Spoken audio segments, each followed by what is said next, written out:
Does resting feels like guilt to you? Or does a lazy Sunday afternoon feel like a threat instead of a break? You delude yourself into thinking you're just a high achiever. But the truth is, your nervous system is broken. You aren't driven. You are stuck in a trauma loop. Psychologists call this parentification. It happens when a child is forced to take on adult responsibilities, emotional or practical, before they are ready. If you grew up mature for your age, it wasn't a personality trait, it was a survival strategy. You learned that your value wasn't in being a child, but in being useful.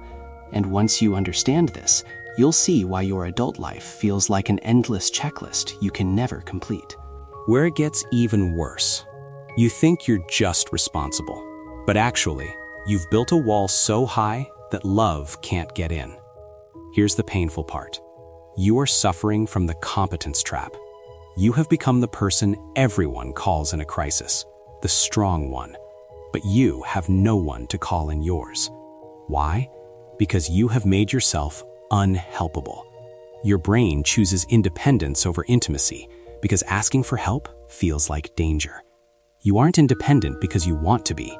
You're independent because you don't trust anyone else to catch you.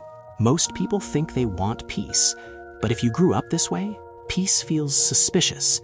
You are chemically addicted to the one thing you say you hate, drama. This happens because of hyper-vigilance and neuroplasticity. If you grew up parentified, you spent your childhood scanning your parents' faces for signs of a storm coming. You became an expert at reading the room to keep yourself safe. Now, as an adult, your nervous system is wired for war. You attract partners who need saving, the fixer-magnet dynamic, because chaos feels familiar. It feels like home. When you finally find a situation that is calm, stable, and safe, your brain doesn't feel peace. It feels panic. Your mind thinks, it's too quiet. The other shoe is about to drop. So you sabotage the peace, or fill the silence with work, just to get back to the chaos your brain understands. If that hit you, good. It means you needed it. Here's the truth you've been avoiding. You aren't tired because you do too much. You are tired because you are still that 8-year-old child holding up the weight of the roof, terrified that if you let go, everything will collapse. If you want to break this cycle and step out of the cage of hyper-independence, start with these 3 healing protocols. Step number 1, the 5-second pause.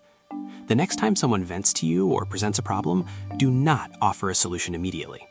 Wait 5 seconds. Ask yourself, is this actually my responsibility, or am I just uncomfortable with their discomfort? The goal is to stop fixing problems that aren't yours. Let people carry their own weight. Step number 2, permission to be mediocre. This is exposure therapy for your perfectionism. I want you to do one thing today badly. Leave the dishes in the sink overnight. Send an email with a typo. The result? You need to prove to your nervous system that the world will not end if you aren't perfect. Step number 3, reparenting. You need to tell yourself the words you didn't hear back then. Place a hand on your chest and say, you don't have to be useful to be loved. Your worth is not your output. Your worth is just you. Healing isn't about becoming more productive. It's about learning how to finally rest without fear. If this video made you feel seen, create a ripple. Share this with the strong friend in your life who never asks for help. Like, subscribe, and tell me in the comments, what is one thing you would stop doing if you didn't feel guilty? I'm reading every answer. Welcome to True Mind Ripple.